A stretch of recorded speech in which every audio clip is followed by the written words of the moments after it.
जब कभी किसी भी क्रिमिनल केस के अंदर कोई भी क्राइम होता है, कोई भी क्रिमिनल केस होता है, तो उसके अंदर अगर कोई डायरेक्ट कोई कंप्लेनेंट ना हो या कोई आई विटनेस डायरेक्ट ना हो, उन हालात में जब मौका पर पुलिस पहुंचती है, तो अगर कोई डायरेक्ट कंप्लेनेंट नहीं है, आई विटनेस कोई नहीं है, ऐसे केसेस के अंदर पुलिस जो है वो अपनी शिकायत पर ही एफआईआर दर्ज कर लेती है, जिसको कहा जाता है कि भाई पुलिस इसके अंदर कंप्लेनेंट है, स्टेट कंप्लेनेंट है। पुलिस अपने बयान पर एफआईआर दर्ज कर लेती है। जब अगर कोई मर्डर हुआ है, कोई मौके का गवाह नहीं है, तो अपने बयान पर पुलिस उस डेड बॉडी रिकवरी करती है, अपने बयान पर उस एफआईआर को 302 के तहत दर्ज कर लेती है। जैसे ही उसके अंदर जो है कोई विटनेस आ जाता है और उस विटनेस की गवाही को लिख लिया जाता है, तो वो विटनेस उस केस के अंदर जो है वो कंप्लेनेंट का काम करता है। फिर जिसने वो एफआईआर करी उसका महत्व नहीं रह जाता। और आपको यह पता होना चाहिए कि पुलिस की गवाही अदालत में कब मान्य है। पुलिस की जो गवाही है वो अदालत में मान्य नहीं है।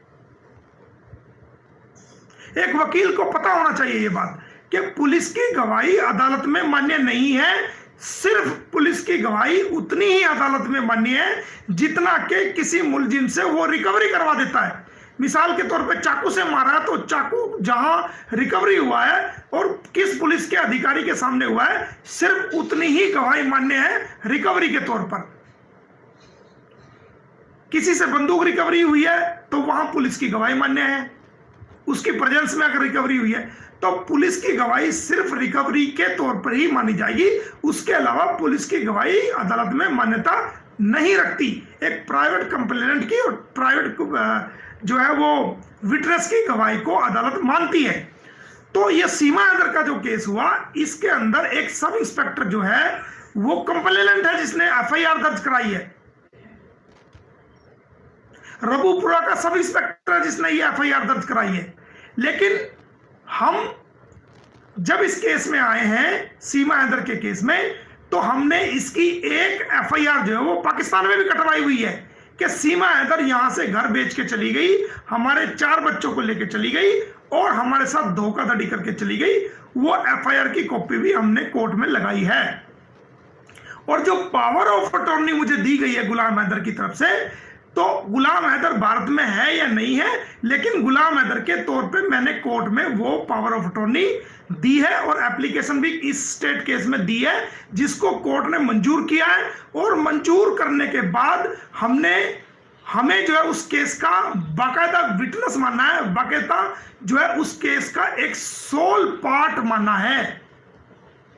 अब हमें राइट है कि जैसे ही पुलिस चालान पेश करेगी, हम कंप्लेंट के तौर पर उसको सजा दिलाएंगे। और हमने अभी 173(2) होती है सीआरपीसी की कि जब चालान तैयार हो जाता है, चार्जशीट वो सेक्शन 173(2) की सब सेक्शन 2 के तहत जो है वो चार्जशीट पुलिस पेश करती है।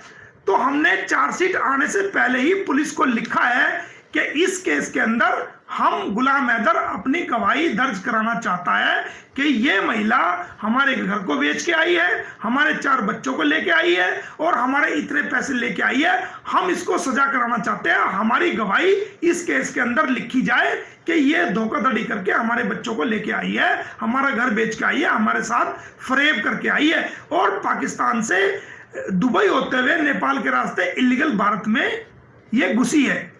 हमारी गवाही हम देने के लिए तैयार है। जैसे ही गुलाम हैदर आएगा तो मैं उसकी स्टेटमेंट पुलिस में सीमा हैदर के खिलाफ 161 सीआरपीसी की जो स्टेटमेंट है, वकील साहब ध्यान से सुन लेना, 161 सीआरपीसी की जो स्टेटमेंट है वो मैं गुलाम हैदर की इस केस में कराऊंगा, अगर मेरे आने से पहले चार्जशीट फाइल नहीं होती है तो। और चार्जशीट भी अगर फाइल हो जाती है तो फिर 173 की सबसेक्शन 8 के तहत सप्लीमेंट चालान पेश होगा और उसके अंदर हम अपनी स्टेटमेंट को लिखवाएंगे। हमने ये लेटर इन्वेस्टिगेशन ऑफिसर को अब से 6 महीने पहले मोमिन मलिक ये लेटर उनको दे चुका, आला अधिकारियों को भेज चुका, सरकार को भेज चुका।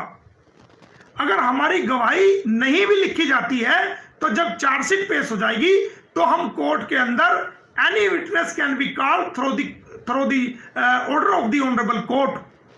चाहे वो चार्जशीट में नाम है या नहीं है, हर व्यक्ति को गवाह के तौर पर ट्रायल में पेश होकर अपनी गवाही देने का अधिकार है। चाहे उसका ट्रायल में नाम है, चार्जशीट में नाम है 173(2) में या 173(2) की चार्जशीट में, या सप्लीमेंट चार्जशीट 173(8) की 173 सबसेक्शन 8 की चार्जशीट में उसका नाम बेशक ना हो, स्टेटमेंट 161 की सीआरपीसी की स्टेटमेंट उसके अंदर बेशक ना हो, फिर भी वो बंदा अपनी गवाही जो है वो अदालत में दे सकता है। और गुलाम हैदर तो सोल पार्टी है, सबसे बड़ा आई विटनेस है सीमा हैदर के खिलाफ। उसकी पत्नी है वो, उसके 4 बच्चों का पासपोर्ट अटैच है, 4 बच्चों का भी पासपोर्ट अटैच है, उसका बायोलॉजिकल फादर है। तो अगर उसको राइट नहीं होगा तो वकील साहब क्या ये आपको राइट होगा? आपको तो नहीं राइट होगा, या दुनिया के किसी वकील को राइट तो नहीं होगा। फादर तो वही हुआ ना मैं हूं ना आप हो, तो फादर तो गुलाम हैदर हुआ ना, उसको 100% राइट है कि वो अपने केस में जो है वो विटनेस दे सकता सीमा हैदर के केस में। चाहे बेशक हमारा चार्जशीट में गवाह के तौर पर नाम है या नहीं है, 170 की सबसेक्शन 2 और 170 की सबसेक्शन 8 में सप्लीमेंट चालान में या मैनुअल चालान में हमारा बेशक नाम हो या ना हो, तब भी हम उसके गवाह के रूप में पेश होंगे। और जब एक कंप्लेनेंट या एक विटनेस किसी केस में आ जाता है और उस केस के अंदर सरकारी कोई कंप्लेनेंट हो, कोई पुलिस वाला हो जिसके बयान पे वो एफआईआर दर्ज हुई है, तो उस कंप्लेनेंट की कोई अहमियत नहीं रहती, बल्कि जो विटनेस आ जाएगा उसके बयान की अहमियत होती है। उसको मूल रूप से मैन कंप्लेनेंट समझा जाएगा। और आप कहते हो कि भाई आप ऐसा कहा कि भाई आपको क्या पता, अरे भाई मैं कितनी बार तो फाइल पुटअप करवा ली, कितने मैंने ऑर्डर करवा लिए उस फाइल के अंदर, पुलिस से मैंने उसकी स्टेटस रिपोर्ट भी मंगवाई है, कोर्ट के ऑर्डर हुआ है, मेरी मोमिन मलिक एडवोकेट की हाजिरी लगी हुई है गुलाम हैदर की तरफ से, being advocate, being a power of attorney. Court ने पुलिस को आदेश किया कि इसकी रिपोर्ट दो, वो रिपोर्ट भी मुझे मिली है, ऑर्डर भी हुआ, तो मैं पार्टी हो गया ना उसके अंदर, स्टेट केस के अंदर।